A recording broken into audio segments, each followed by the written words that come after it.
Morning students, आज हम नया चैप्टर स्टार्ट करेंगे। नाम है डिटर्मिनेंट्स। देखिए डिटर्मिनेंट्स होता क्या है, पहले तो ये समझ लीजिए। Determinant is a number associated to a square matrix. Determinant एक ऐसा नंबर होता है जो कि किसी भी स्क्वायर मैट्रिक्स से एसोसिएटेड होता है। अच्छा, अब देखिए डिटर्मिनेंट हम फाइंड आउट कैसे करते हैं। मान लीजिए आपको एक 2x2 मैट्रिक्स दे रखी है, 2 4 5 8, ये इसके एलिमेंट्स हैं। अब अगर मान लीजिए इसका हमें डिटर्मिनेंट निकालना है,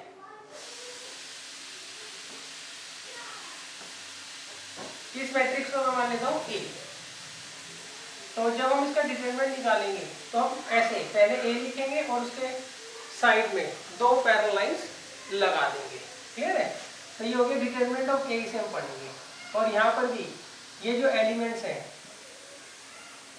2 4 5 8, इनको हम पैरेलल लाइंस के अंदर रख देते हैं। अब सॉल्व करने का क्या तरीका होता है बच्चों, पहले ये जो मेन डायगोनल होते हैं इनके एलिमेंट्स को हम मल्टीप्लाई करते हैं, फिर माइनस का साइन लगाकर ये जो डायगोनल एलिमेंट्स हैं इनकी मल्टीप्लाई करते हैं। तो कितना आ जाएगा -4। अब अगर मान लीजिए आपको 2x2 की मैट्रिक्स दी होती है तो हम इस तरीके से उसका डिटरमिनेंट जो है फाइंड आउट करते हैं। अब अगर मान लीजिए आपको 3x3 की मैट्रिक्स दी हो तो उसका हम डिटरमिनेंट कैसे फाइंड आउट करेंगे वो मैं आपको बता देता हूँ।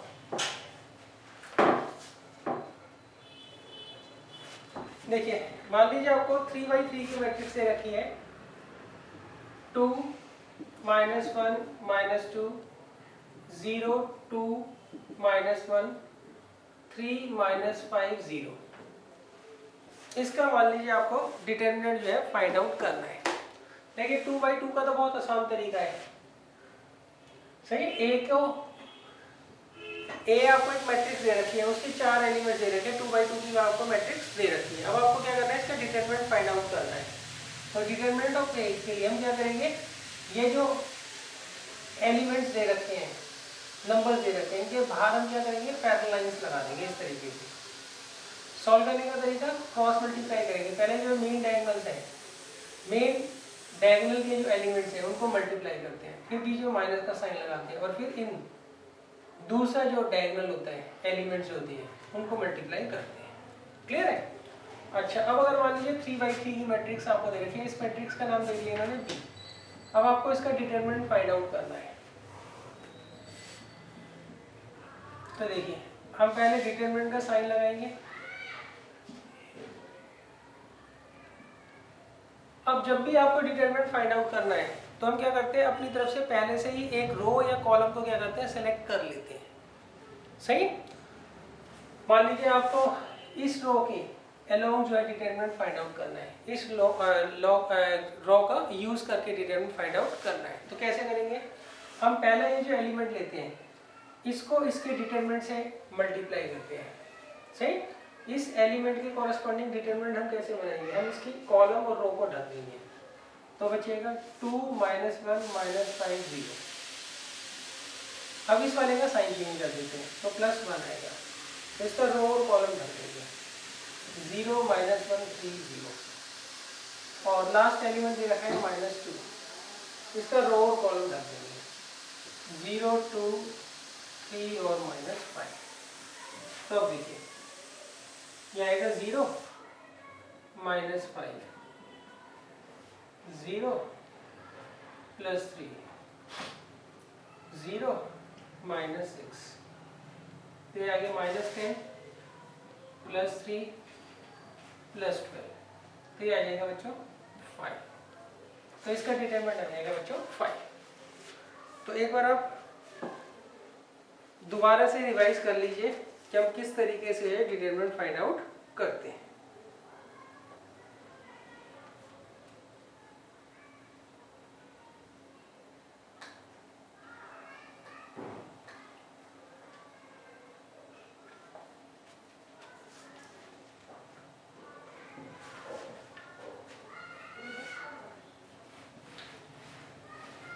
अब देखिए मैं आपको करवा रहा हूँ एक्सरसाइज 4.1।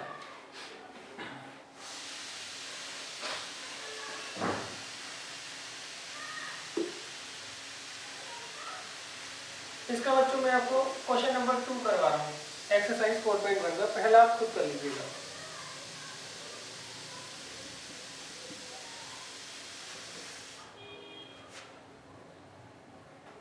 यहाँ पर इनमें हमें एलिमेंट दे रखे हैं cos theta minus sine theta और cos थीटा। इसका हमें क्या करना है बच्चों, डिटरमिनेंट फाइंड आउट करना है। अब तरीका देखिए, पहले हम क्या करते हैं, मेन डायगोनल के जो एलिमेंट्स रहते हैं उनको मल्टीप्लाई करते हैं, कितना आएगा cos स्क्वायर थीटा, फिर माइनस का साइन लगाते हैं, फिर दूसरा जो डायगोनल बचता है उसके एलिमेंट्स की मल्टीप्लाई करते हैं, वो आएगा माइनस साइन स्क्वायर थीटा, तो आ जाएगा cos square theta plus sine square theta, तो आंसर क्या आ जाएगा 1 आ जाएगा।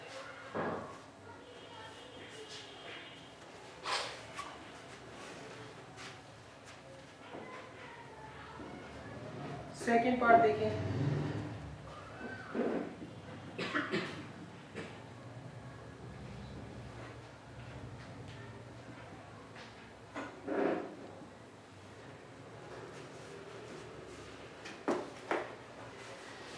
देखिए अब हमें इसका डिटरमिनेंट जो है फाइंड आउट करना है। कैसे निकालेंगे बच्चों, पहले जो मेन डायगोनल के एलिमेंट्स हैं उनको हम आपस में मल्टीप्लाई करेंगे,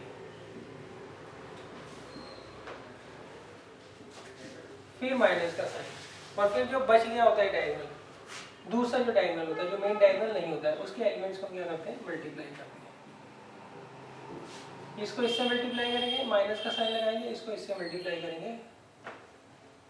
अब देखिए यहाँ पे तो फॉर्मूला लग जाएगा a plus B A square minus A B plus B square का, तो क्या होता है वो A Q plus B Q. यहाँ पर a minus B A plus B का क्या फॉर्मूला होता है, A square minus B square.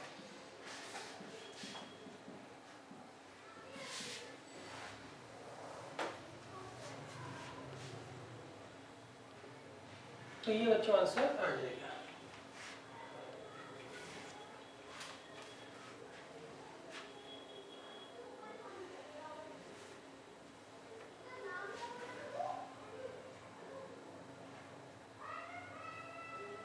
ठीक है, बस इसे लिख दीजिए, क्या आएगा x cube minus x square plus 2, ये हमारा फाइनल आंसर आ जाएगा।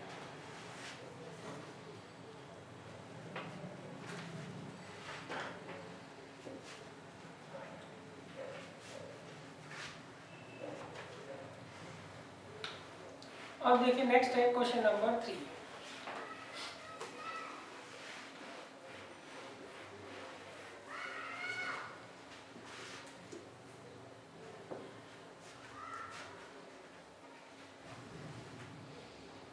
क्वेश्चन नंबर 3 में मैंने कहा है हमें एक मैट्रिक्स दे रखी है, उसका नाम दे रखा है ए, और उसके एलिमेंट्स है 1 2 4 2।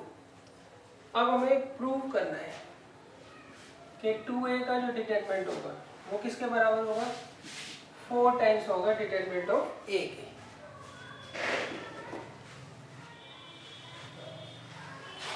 अब देखिए कैसे करते हैं, सबसे पहले हम क्या करेंगे 2a निकाल लेंगे, मतलब इस मैट्रिक्स को 2 से मल्टीप्लाई कर लेंगे, तो कितना आएगा 2 4 8 4।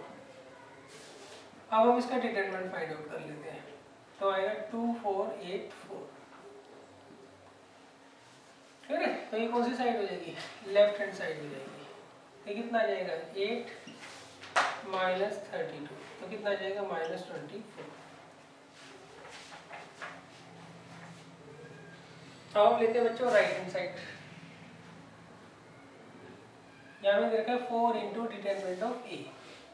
अच्छा देखो इनमें दोनों में डिफरेंस क्या है, यहाँ पे हम क्या करेंगे, पहले 2a मैट्रिक्स फाइंड आउट करेंगे, बाद में डिटरमिनेंट निकालेंगे। यहाँ पर हम डिटरमिनेंट ऑफ ए पहले निकालेंगे, फिर उसको 4 से क्या करेंगे, मल्टीप्लाई करेंगे।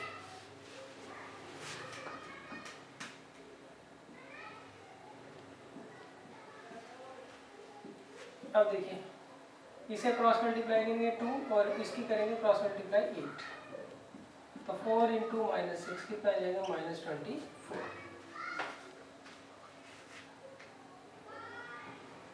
तो अब देखिए यहाँ पर दोनों जो है लेफ्ट हैंड साइड और राइट हैंड साइड दोनों इक्वल है, since LH is equal to RHS is proved.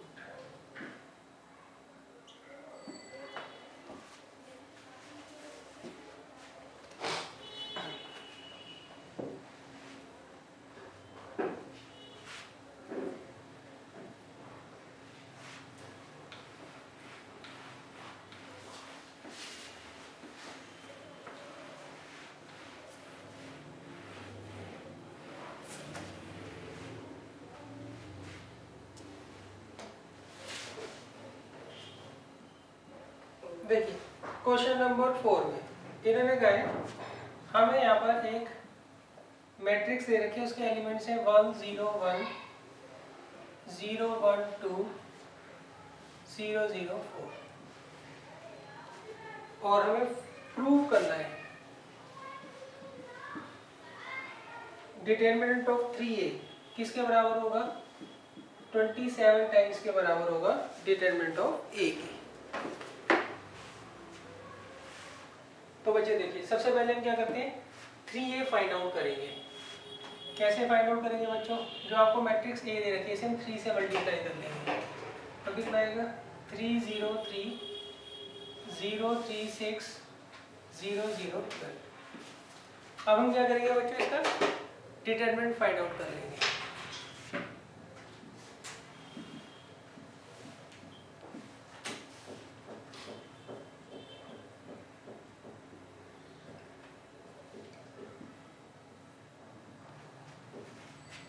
अब देखिए डिटरमिनेंट फाइंड आउट करने के लिए हम क्या करते हैं, सबसे पहले 3 को उसके डिटरमिनेंट से मल्टीप्लाई करते हैं, सही। फिर बीच वाला जो एलिमेंट होता है इसका साइन चेंज कर कर हम लिखते हैं और इसको इसके डिटरमिनेंट से मल्टीप्लाई करेंगे और फिर लास्ट जो एलिमेंट है इसको इसके डिटरमिनेंट से मल्टीप्लाई करेंगे।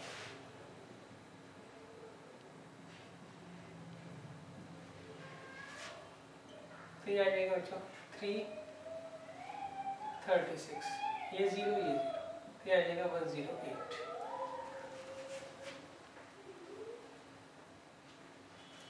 अब देखिए अब हम लेते हैं राइट हैंड साइड। यहाँ पर हमने दे रखा है 27 इंटू डिटरमिनेंट ऑफ a।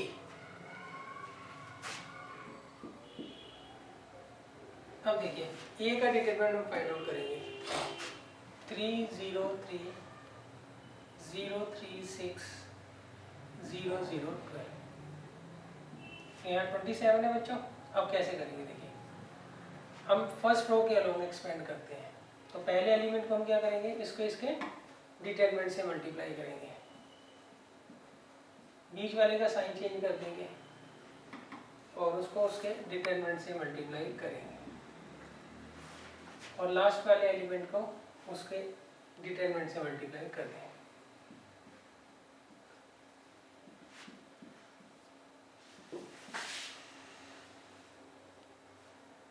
तो कितना आएगा बच्चों, ओहो बच्चों यहाँ पे मैंने a की जगह 3a लिख लिया।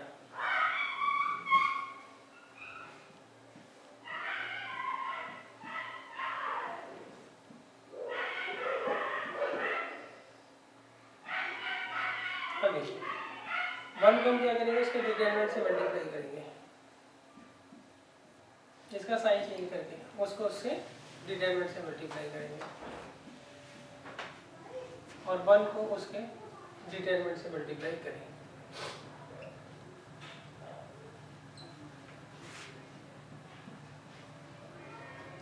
अब देखिए क्रॉस मल्टीप्लाई कर लीजिए 4 माइनस 0 और ये बाकी सारे 0 आएंगे तो ये आ गया 108। अब देखिए यहाँ पर LHS और RHS दोनों क्या आ रहे हैं, इक्वल आ रहे हैं, since LH is equal to RHS hence proved।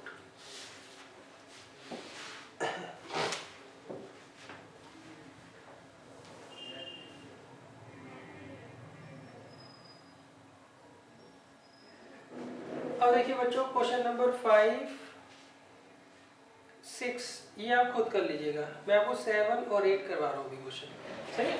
अच्छा, अभी आप यही ट्राई करेंगे कि हम R1 के लॉन्ग एक्सपेंड करें। जब हम एक्सरसाइज 4.4 करेंगे तो मैं आपको बता दूंगा कि अगर हमें R1 की जगह R2 या R3 या C1, C2, C3 से एक्सपेंड करना हो तो हम कैसे एक्सपेंड करते हैं।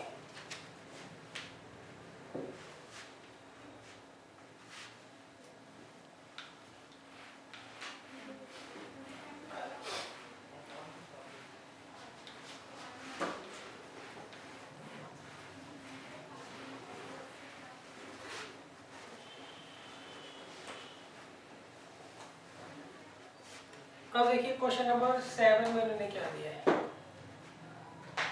इसमें हमें इन्होंने दो डिटरमिनेंट्स जो है वो इक्वल दे रखे हैं, तो हमें किसकी वैल्यू निकालनी है, x की वैल्यू निकालनी है। ये दोनों डिटरमिनेंट हमें इक्वल दे रखे हैं और हमें क्या करना है, x की वैल्यू फाइंड आउट करनी है। तो कैसे करेंगे वो देख लीजिए बच्चों। इसका डिटरमिनेंट फाइंड आउट करते हैं। पहले जो मेन डायगोनल के एलिमेंट्स हैं उनको मल्टीप्लाई करते हैं, 2 फिर माइनस का साइन, फिर ये जो दूसरा डायगोनल होता है उसके एलिमेंट्स को मल्टीप्लाई करते हैं। यहाँ पर मेन डायगोनल के एलिमेंट्स 2x², फिर दूसरा जो डायगोनल है माइनस लगा के दूसरे डायगोनल के जो एलिमेंट्स होते हैं उनकी मल्टीप्लाई करते हैं। तो अब देखिए कितना आ जाएगा ये, -18 = 2x² - 24, इसे इधर लीजिए, 6 = 2x², तो x² आ गया 3, तो x की वैल्यू आ जाएगी ±2।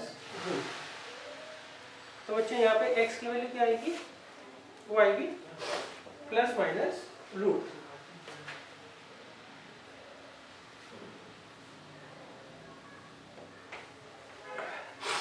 तो बच्चों बाकी के क्वेश्चंस आप खुद कर लीजिएगा।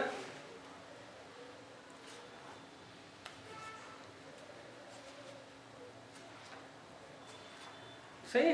अब मैं आपको एक्सरसाइज 4.2 जो है भी स्किप करवा रहा हूँ, सीधा हम चलते हैं एक्सरसाइज 4.3 पर। क्लियर है, क्योंकि एक्सरसाइज 4.3 और 4.1 और 4.4 ये एक जैसी एक्सरसाइज है, तो इनको हम पहले कर लेते हैं, बाकी को हम 4.2 को बाद में कर लेंगे। क्लियर है।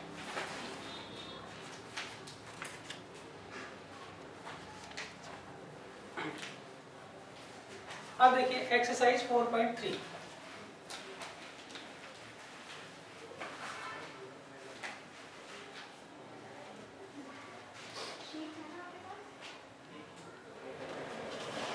देखिए एक्सरसाइज 4.3 में सबसे पहले जो फॉर्मूला है वो है, हमें यहाँ पे एक ट्रायंगल दे रखा है और उसके वर्टिसेस दे रखे हैं x1, y1,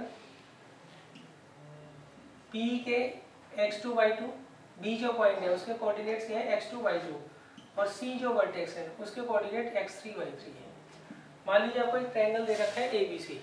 अब हमें इसका एरिया जो है फाइंड आउट करना है, तो उसका तरीका क्या होता है बच्चों, उसको हम डिटरमिनेंट की हेल्प से बड़े आराम से फाइंड आउट कर सकते हैं। एरिया ऑफ ट्रायंगल ABC वो होता है सबसे पहले हाफ, फिर डिटरमिनेंट, पहले तो हम x के कोऑर्डिनेट्स लिखते हैं, फिर y के, और फिर 1 लिखते हैं।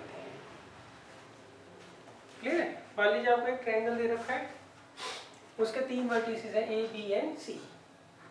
सही है। A का x coordinate x1, y coordinate y1, B का x coordinate x2, y coordinate y2, C का x कोऑर्डिनेट x3 और y कोऑर्डिनेट y3। तो इसका एरिया का ये फार्मूला बच्चों होगा, half the determinant of these numbers. अच्छा, अब अगर मान लीजिए इन केस ये नेगेटिव आता है तो उसको हम क्या करते हैं, अपने आप ही पॉजिटिव कर लेते हैं। क्यों? क्योंकि एरिया जो है वो कभी भी नेगेटिव नहीं हो सकता है।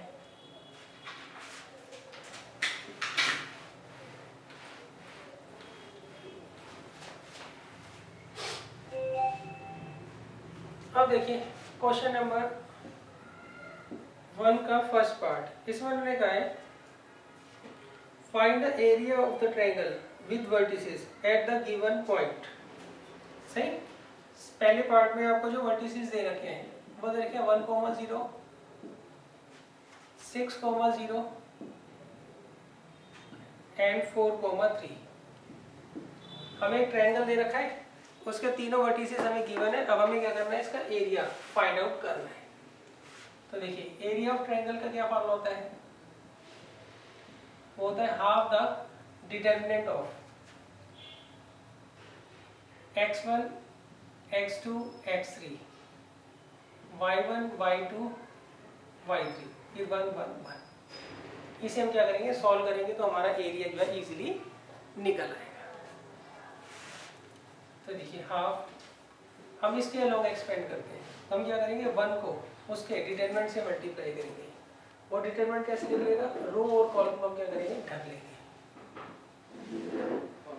फिर दूसरा जो एलिमेंट होता है उसका साइन चेंज करके उसके डिटरमिनेंट से मल्टीप्लाई करते हैं। फिर लास्ट एलिमेंट को उसके डिटरमिनेंट से हम क्या करेंगे, मल्टीप्लाई कर देंगे।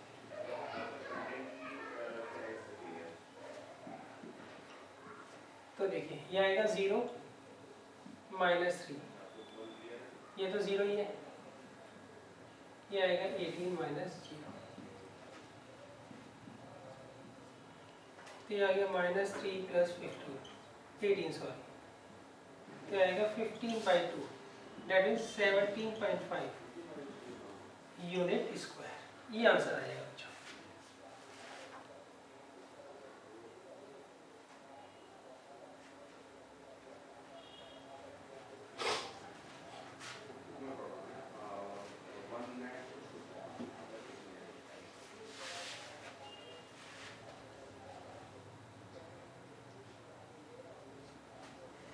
अच्छा बच्चों, मान लो अगर मान लीजिए इन केस ये नेगेटिव आ रहा होता तो इसको हम क्या करते हैं, अपने आप ही पॉजिटिव कर लेते हैं। क्लियर है? तो उसमें हम रीजन क्या लिखोगे, since area can not be negative therefore we are neglecting the negative sign. अब जो इसके टोटल 3 पार्ट है क्वेश्चन नंबर 1 के, तो सेकंड और थर्ड पार्ट जो है आपको खुद करना है।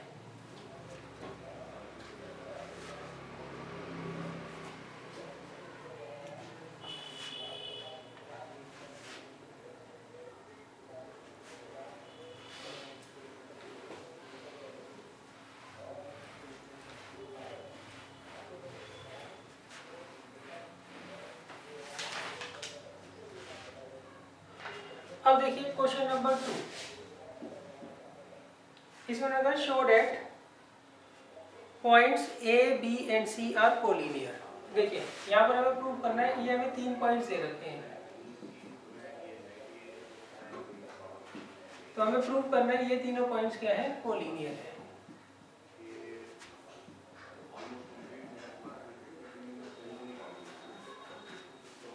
तो देखिए कोलिनियर के केस में क्या होता है, देखिए ये 3 पॉइंट्स आपको दे रखे हैं, इन तीनों पॉइंट्स को हमें क्या करना है, शो करना है कोलिनियर है। कोलिनियर के केस में अगर ये तीनों पॉइंट्स कोलिनियर हैं तो उस केस में ये तीनों के तीनों एक ही लाइन पर लाई करेंगे। इन दैट केस कोई भी ट्रायंगल नहीं बनेगा। तो इसका मतलब इन तीनों पॉइंट से जो ट्रायंगल बनता है उसके एरिया को आप 0 रख दीजिए। क्यों, जब ट्रायंगल बन ही नहीं रहा तो इसका मतलब ट्रायंगल का एरिया क्या होगा, 0 होगा। क्लियर है? तो हम क्या करते हैं, यहाँ पर एरिया ऑफ ट्रायंगल निकाल लेते हैं ABC। सही, इसका क्या फॉर्मूला होता है, half the determinant of x1 x2 x3 y1 y2 y3 और फिर 1 1 1। इसे हम एक्सपेंड कर लेंगे। अगर ये 0 आ गया तो इन दैट केस ये तीनों पॉइंट्स क्या होंगे, कोलिनियर होंगे। क्लियर है? अच्छा देखो बच्चों, यहाँ पर जो हम एक्सपेंड करेंगे वो बिना प्रॉपर्टीज के एक्सपेंड कर रहे हैं। जब आप एक्सरसाइज 4.2 करोगे तो वहाँ पर कुछ प्रॉपर्टीज आप पढ़ोगे, उनका अगर आप यूज करते हो इस डिटरमिनेंट में तो ये डिटरमिनेंट थोड़ा इजी हो जाता है। सही, अभी हमने प्रॉपर्टीज नहीं पढ़ी है तो इसलिए हम क्या कर रहे हैं, इसको अभी सीधा ही हम क्या कर रहे हैं, एक्सपेंड कर रहे हैं। क्लियर है? अच्छा अब देखिए इसे सॉल्व करने का क्या तरीका है। सबसे पहले हम जो ये पहला एलिमेंट है इसको इसके डिटरमिनेंट से मल्टीप्लाई करेंगे। फिर अब सेकंड जो एलिमेंट होता है उसका साइन चेंज कर देते हैं और फिर उसको उसके डिटरमिनेंट से मल्टीप्लाई करेंगे। फिर थर्ड जो एलिमेंट है उसको हम क्या करेंगे, उसके डिटरमिनेंट से मल्टीप्लाई कर लेंगे।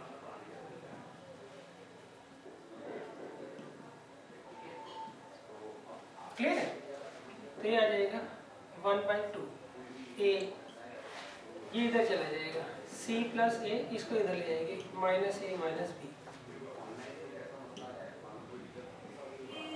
ये इधर चला जाएगा b और ये c,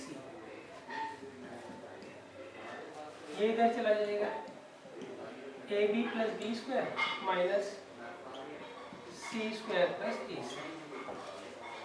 क्लियर है? अब इसे हम सॉल्व कर लेते हैं बच्चों। ये बच्चों इससे कैंसिल आउट हो जाएगा, ये कितना आ जाएगा ए सी माइनस ए बी। अब यहाँ पे a plus B A minus B का क्या फॉर्म होता है, A square minus B square, और यहाँ पर A B plus B square minus C square minus A C.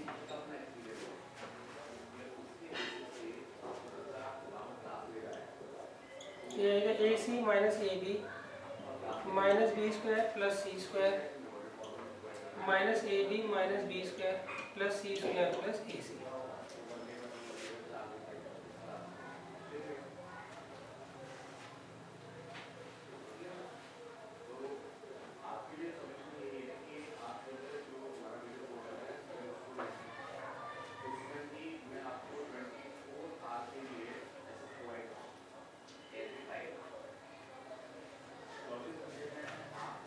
कुछ यहाँ प्लस है,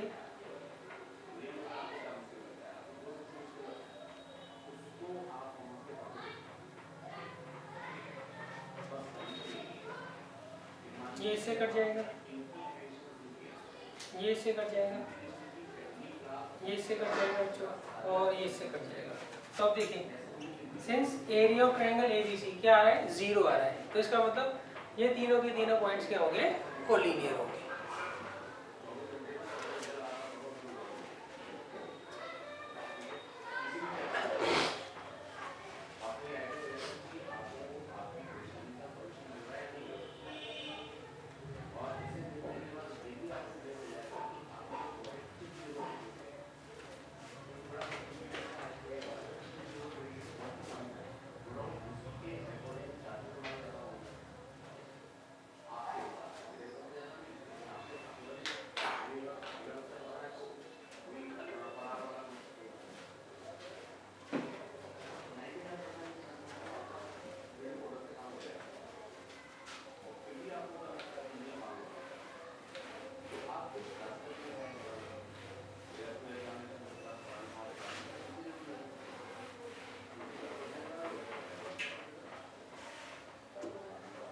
अब देखिए नेक्स्ट है क्वेश्चन नंबर 3।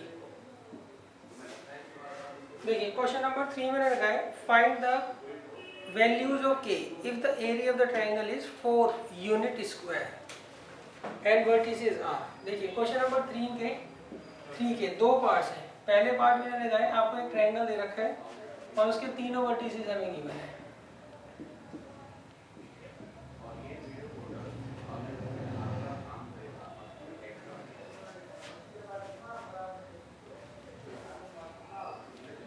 और देखिए यहाँ पर हमें क्या करना है, k की वैल्यू निकालनी है और दिया क्या है,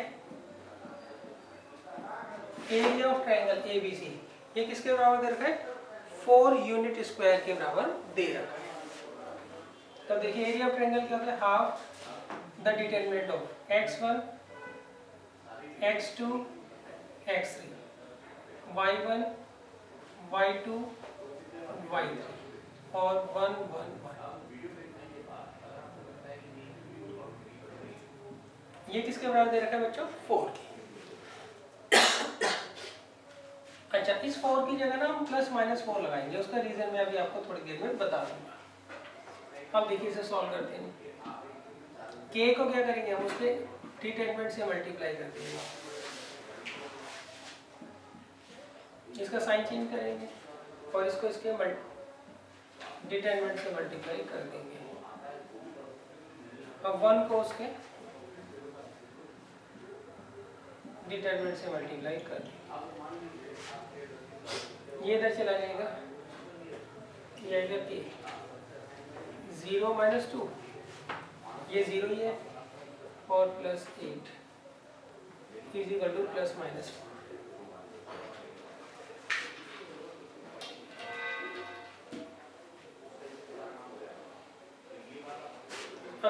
इसको अंदर मल्टीप्लाई कर लीजिए तो कितना आएगा -2k plus 8 is equal two plus minus 4। अब देखिए case 1, taking positive sign,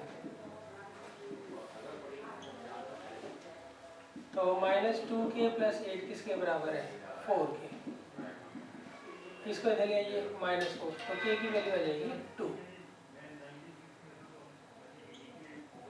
case 2 देखिए, टेकिंग नेगेटिव साइन, -4,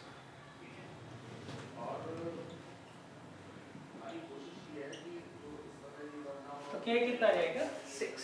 तो बच्चों दो वैल्यूज आएंगी, एक तो आएगी 2 और एक आएगी 6।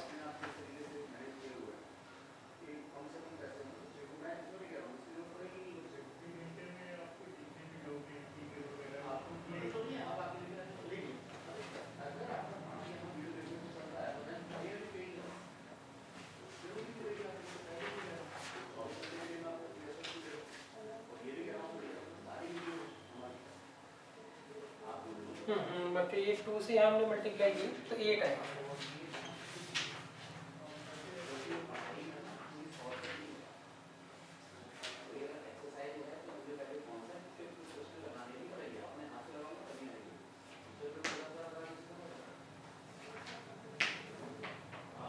तो बच्चों ये आ जाएगा 0, 8, 8, दो आंसर आ जाएंगे। क्लियर है? अच्छा अब देखिए इसमें एक चीज और ध्यान रखनी है आपको, यहाँ पे हमने प्लस माइनस क्यों लगाया है? जब भी हम एरिया निकालते हैं तो कई बार ना वो नेगेटिव आ रहा होता है, तो उसको हम क्या करते हैं अपने आप ही पॉजिटिव मान लेते हैं। तो इसीलिए मैंने यहाँ पे प्लस माइनस 4 निकाला है। क्यों? इन्होंने कहा इस ट्रायंगल का जो एरिया है वो 4 यूनिट दे रखा है, तो जब हम इसका डिटरमिनेंट सॉल्व करेंगे, half the determinant of this solve करेंगे, तो इसकी वैल्यू 4 अगर आएगी तब भी हम एरिया 4 मानेंगे, और इसकी वैल्यू अगर -4 आएगी तब भी हम वैल्यू एरिया की जो है 4 यूनिट स्क्वायर मानेंगे। इसलिए यहाँ पे हमने क्या किया, प्लस माइनस 4 लगाया है।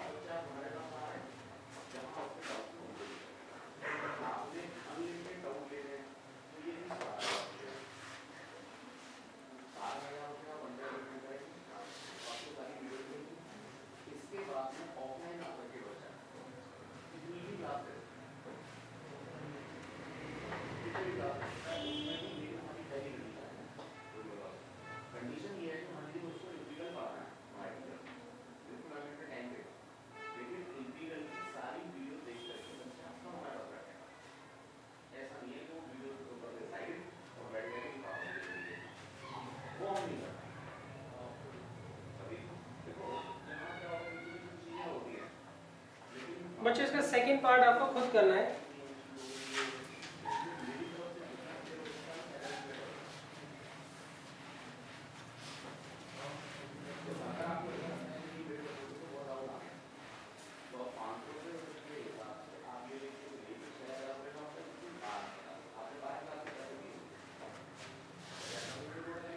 अब देखिए क्वेश्चन नंबर 4 में जो फॉर्मूला लगेगा उसमें उन्होंने कहा हमें एक लाइन दे रखी है, वो 2 पॉइंट से पास होती है, पॉइंट ए और बी से। तो इसकी इक्वेशन क्या होगी? सही, ये हमें किससे निकालना है बच्चों?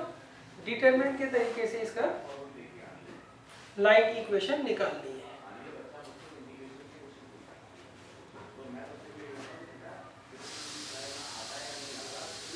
क्लियर है? तो देखिए आपको क्या करना है, एक लाइन की इक्वेशन निकालनी है जो पॉइंट ए और बी से पास होता है। तो इक्वेशन ऑफ लाइन, उसका फॉर्मूला होता है x1 y1 sorry x1 x2 x y1 y2 y 1 1 1 equal to 0। ये होगी उस लाइन की इक्वेशन जो कि इन दोनों पॉइंट से पास होता है। सही, उसका तरीका क्या है? पहले हम x को कोऑर्डिनेट्स लिख लेंगे, x1 x2 और तीसरा x। क्लियर है? क्यों? हम x और y की फॉर्म में निकालते हैं ना हमेशा लाइन की इक्वेशन। अच्छा, फिर दूसरा जो हम कॉलम बनाएंगे उसमें y1 y2 और फिर y, और तीसरा जो कॉलम है उसमें हम 1 1 1 लिखेंगे हमेशा। सही, आपको x1 y1 x2 y2 की वैल्यू हर बार अलग मिलेगी, मगर जो थर्ड कॉलम होता है उसके सारे एलिमेंट्स हमेशा 1 1 1 ही होते हैं। तो आप देखिए यहाँ पर क्वेश्चन नंबर 4 में लिखा है find the equation of the line joining 1 2 and 3 6। आपको एक लाइन दे रखी है, वो इन दोनों पॉइंट्स को ज्वाइन करने से बनती है। तो हमें क्या करना है, उसकी लाइन की इक्वेशन फाइंड आउट करनी है।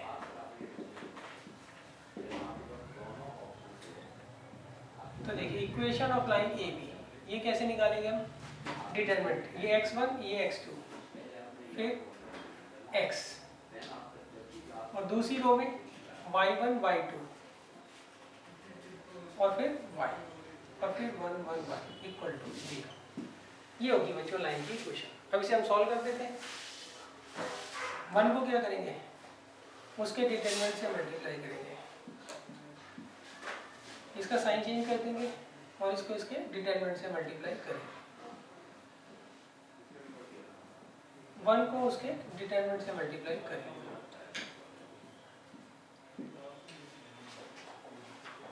अब देखिए सॉल्व करते हैं, कितना आएगा 6 minus by 3 minus X 3 by minus 6x is equal to 0।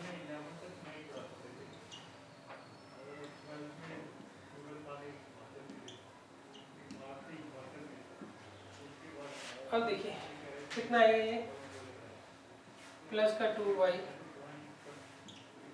Minus का 4x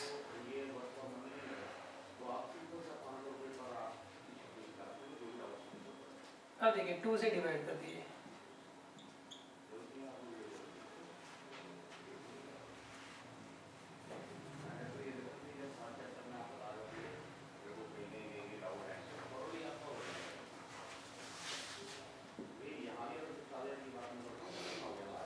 इसका बच्चों सेकंड पार्ट आप खुद कर लीजिएगा।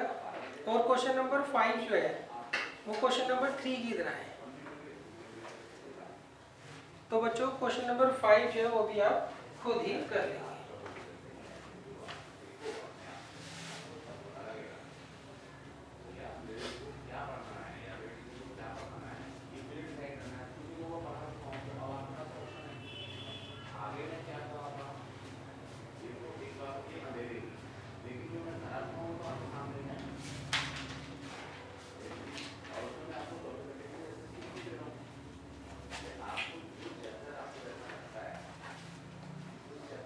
अब देखिए नेक्स्ट है एक्सरसाइज 4.4।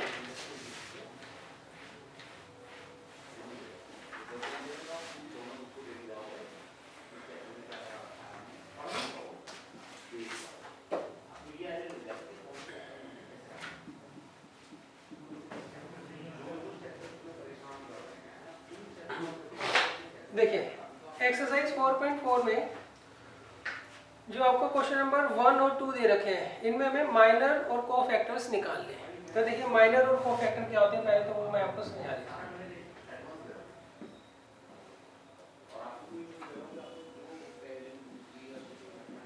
अब देखिए इसके हमें क्या करने हैं, माइनर और कोफैक्टर्स फाइंड आउट करने हैं।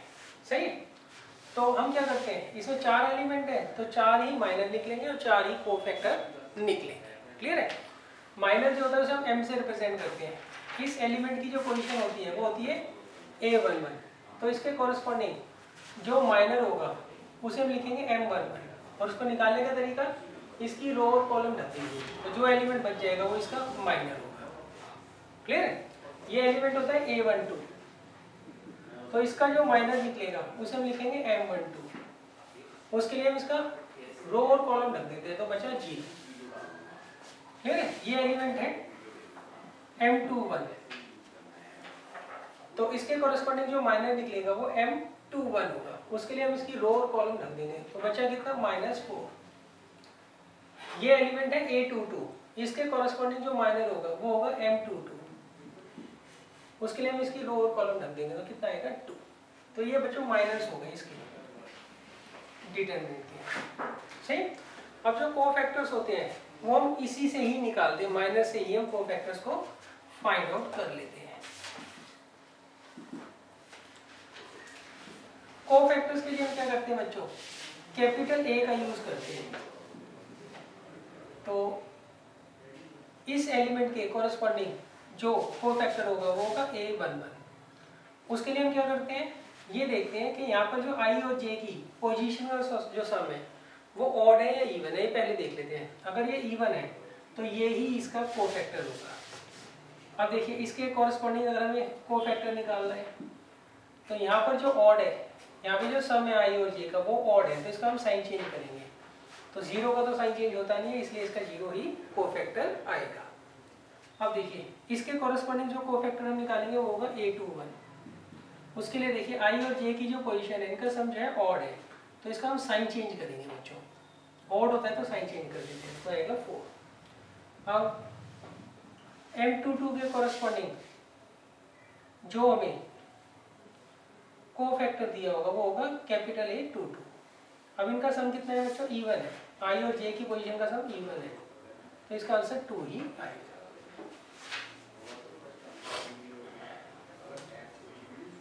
क्लियर है? अच्छा, वैसे रिलेशन क्या होता है, कोफैक्टर को हम लेते हैं AIJ। ये किसके बराबर होता है, -1 की पावर I + J × MIJ। ये रिलेशन होता है किस किस के बीच में, कोफैक्टर और माइनर के बीच में।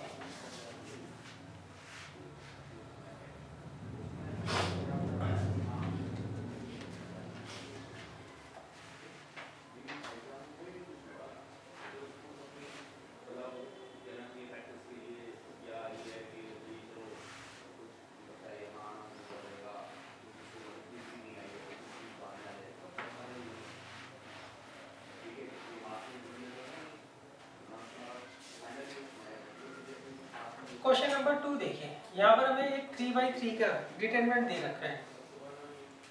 मैं इसका सेकंड पार्ट करवा रहा हूँ। उसके हमें क्या करना है, माइनर और कोफैक्टर फाइंड आउट करने हैं।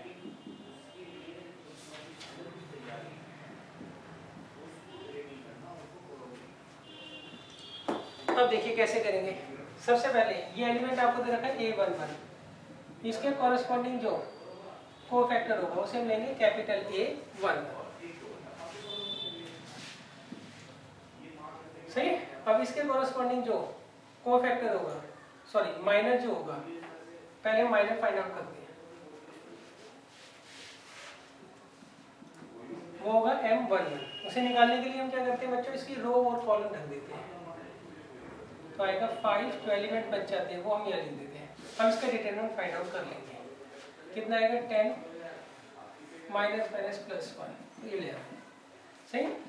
फिर इस एलिमेंट का जो माइनर होगा वो होगा M12। उसके लिए हम इसका रो और कॉलम ढक देंगे। तो आएगा 3, -1, 0 और 2। ये आगे बच्चों 6 + 0, 6। M13, तो इसका रो और कॉलम ढक देंगे। कितना आएगा, 3, 5, 0 और 1। तो आएगा 3 - 0, कितना आ जाएगा, 3।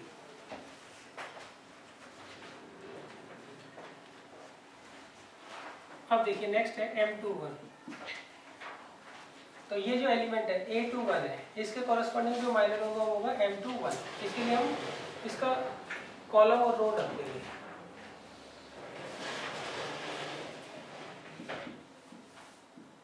क्लियर है? तो कितना आएगा, 0 - 4, -4। M22 रो और कॉलम ढक देंगे। 1, 4, 0, 2। तो ये आ गया बच्चों 2। M23, A23 होगा ना, तो इसकी रो और कॉलम ढक देंगे। तो आएगा 1, 0, 0, 1।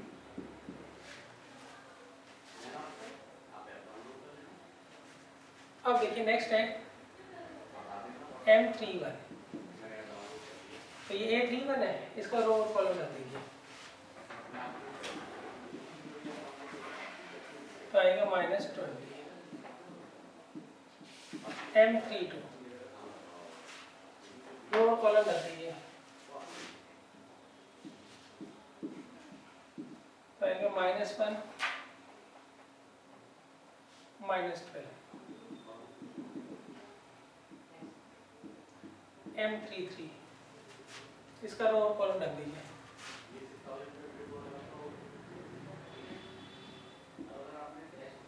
ये आ गया 5। क्लियर है? तो ये हमने माइनस निकाल लिए। कोफैक्टर्स निकालने के लिए बच्चों हम क्या करते हैं,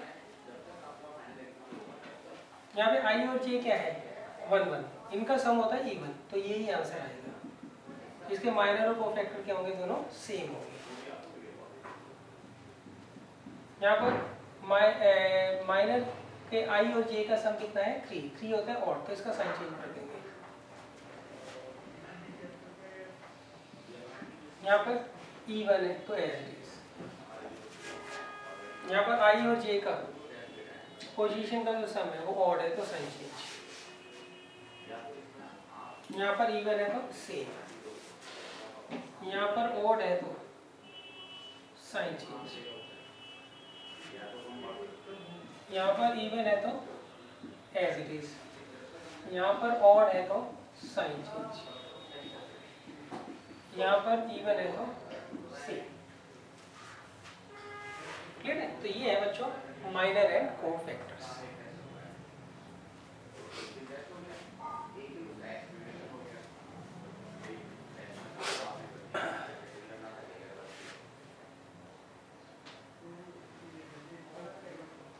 अब देखिए क्वेश्चन नंबर 3। देखिए क्वेश्चन नंबर 3, 4 एंड 5 में हमें जो है डिटरमिनेंट फाइंड आउट करना है। तो डिटरमिनेंट तो मैंने आपको सिखा ही रखा है बच्चों कैसे फाइंड आउट करते हैं। अब उसका प्रॉपर लिखने का ढंग क्या है वो मैं आपको समझा रहा हूँ। क्वेश्चन नंबर 3, तो देखिए इसमें मैंने कहा using cofactors of the element of second row, हमें सेकंड रो के अलोंग एक्सपेंड करना है और डिटरमिनेंट फाइंड आउट करना है। ये डिटरमिनेंट का साइन होता है डेल्टा 5 3 8 2 0 1 1 2 3। अब देखिए इसमें उन्होंने कहा है हमें सेकंड रो के अलोंग क्या करना है, इसे एक्सपेंड करना है। पहले तो हमने फर्स्ट रो के अलोंग एक्सपेंड किया था ना, अब हम क्या करेंगे सेकंड रो के अलोंग एक्सपेंड करेंगे। एक्सपेंड करने का तरीका क्या होता है, हम पहले 2 को उसके कोफैक्टर से मल्टीप्लाई करेंगे, फिर 0 को उसके कोफैक्टर से मल्टीप्लाई करेंगे, फिर 1 को उसके कोफैक्टर से मल्टीप्लाई करेंगे और बाद में ऐड कर देंगे। क्लियर है?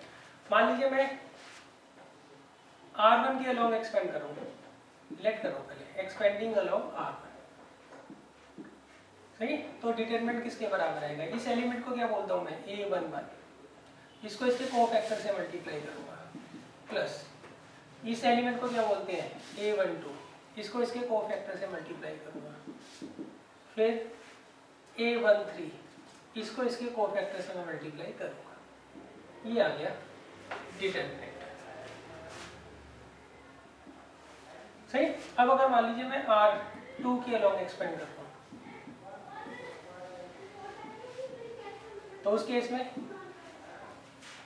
इस रो का यूज करना है ना, इस एलिमेंट को क्या बोलते हैं A21, इसको इसके कोफैक्टर से मल्टीप्लाई करूँगा, A22, इसको इसके कोफैक्टर से मल्टीप्लाई करूँगा, A23,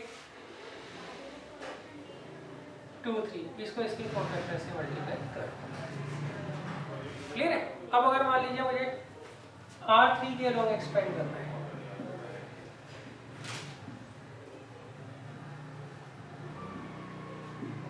तो उस केस में बच्चों मैं क्या करूँगा, ये इसके अलोंग एक्सपेंड करना है। इसका जो पहला एलिमेंट है उसको उसके कोफैक्टर से मल्टीप्लाई करूँगा, फिर दूसरे एलिमेंट को दूसरे के कोफैक्टर से मल्टीप्लाई करूँगा, फिर तीसरे एलिमेंट को तीसरे के कोफैक्टर से मल्टीप्लाई करूँगा।